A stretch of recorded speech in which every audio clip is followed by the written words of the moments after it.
Shalom Bapak Ibu Saudara-saudari terkasih di dalam Tuhan Yesus Kristus dimanapun kita berada. Untuk menguatkan kita melanjutkan segala aktivitas kita sepanjang hari ini, marilah terlebih dahulu kita merenungkan firman Tuhan. Untuk itu kita berdoa. Ya Tuhan pemilik kehidupan kami, terima kasih untuk hari baru dan juga kesehatan yang masih Tuhan berikan bagi kami. Untuk menguatkan kami melakukan segala aktivitas kami, terlebih dahulu kami mau merenungkan firman Tuhan. Untuk itu berkatilah hati dan pikiran kami ya Tuhan, supaya kami boleh menerima firman-Mu.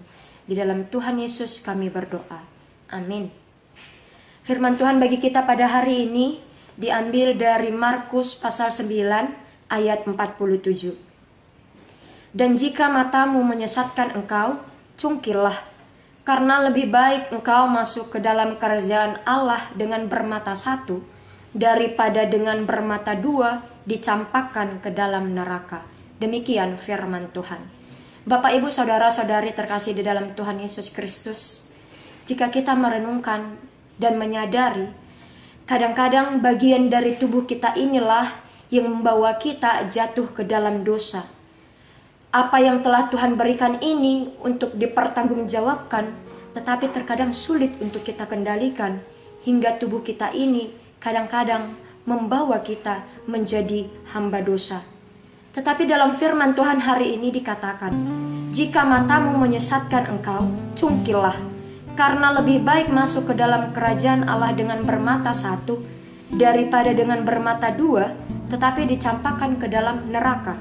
Firman ini mau mengatakan kepada kita Bapak dan Ibu, di dalam kehidupan kita ini, mungkin kita perlu membuang kebiasaan-kebiasaan kita, kesenangan-kesenangan kita yang menghalangi kita untuk taat sepenuhnya kepada kehendak Tuhan.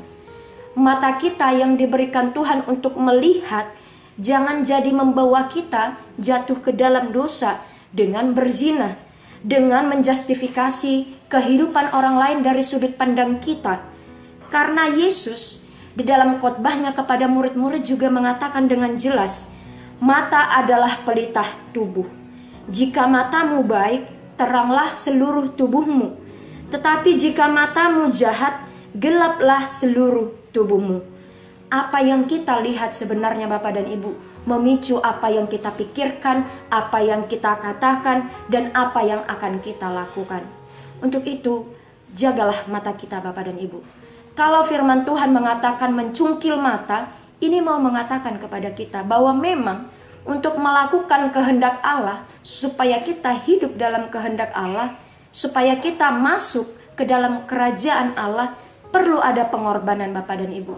Perlu ada kedisiplinan, perlu ada penyangkalan diri, sehingga kita tidak mengiyakan apa kemauan tubuh kita, apa kemauan daging kita, tetapi kita sepenuhnya menjalani kehendak Allah meski harus berkorban.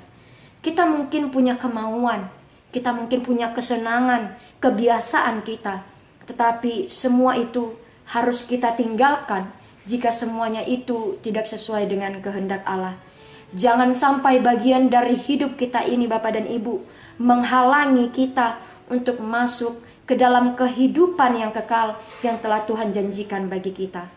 Untuk itu Bapak dan Ibu, saudara-saudari terkasih di dalam Tuhan Yesus Kristus, marilah kita meminta tuntunan Roh Kudus supaya kita dituntun dalam mempergunakan anggota tubuh kita, supaya jangan karena anggota tubuh kita menjadi jatuh ke dalam dosa, kita menjadi terhalang untuk melakukan kehendak Tuhan di dalam kehidupan kita. Dan biarlah kiranya kita selalu hidup di dalam kasih Allah, keselamatan yang diberikan Allah, sehingga akhirnya kita benar-benar menjadi orang-orang pilihan yang menjadi bagian di dalam kerajaan Allah. Tuhan kiranya menuntun kita menggunakan segala tubuh kita dengan baik, dengan bijaksana, seturut dengan kehendak Tuhan. Amin, kita berdoa. Terima kasih ya Tuhan untuk firman-Mu yang telah kami terima pada hari ini, yang mengingatkan kami agar kiranya di dalam kehidupan kami mempergunakan segala pemberian Tuhan, khususnya tubuh yang Tuhan berikan dengan penuh tanggung jawab. Kiranya tubuh kami ini, kemauan kami akan tubuh kami ini, kesenangan kami yang dilakukan oleh tubuh kami tidak menghalangi kami untuk hidup sesuai dengan kehendak Tuhan. Ajarilah kami ya Tuhan, supaya dengan sepenuhnya kami taat kepada Tuhan, dan kami tidak dikuasai oleh kemauan tubuh kami. Kami juga berdoa ya Tuhan, untuk segala aktivitas kami yang akan kami lakukan sepanjang hari ini. Kiranya Tuhanlah yang menuntun kami melalui Roh Kudus Tuhan, sehingga kami melakukannya dengan segala ketulusan hati, dengan kerendahan hati, dengan tuntunan Roh Kudus, bukan tuntunan kemauan kami sendiri. Kami berdoa untuk setiap keluarga kami, saudara-saudari kami, setiap orang yang percaya kepada Tuhan, yang pada saat ini di dalam keadaan sakit. Tuhanlah kiranya yang memberikan kesembuhan bagi mereka. Bagi mereka yang sedang memiliki permasalahan yang berat, pergumulan, beban pikiran, Tuhanlah yang menguatkan dan memberikan mereka solusi, petunjuk atas setiap permasalahan yang mereka alami, yang mereka hadapi. Kami serahkan hidup kami ke dalam tangan pengasihan Tuhan. Tuhanlah yang mendahului setiap langkah kaki kami, agar kiranya hidup kami boleh berkenan di hadapan Tuhan. Terpujilah Engkau Bapa, di dalam Tuhan Yesus Kristus kami berdoa. Amin. Semangat menjalani aktivitas Bapak dan Ibu, tetap menjaga kesehatan. Tuhan Yesus memberkati kita. Horas.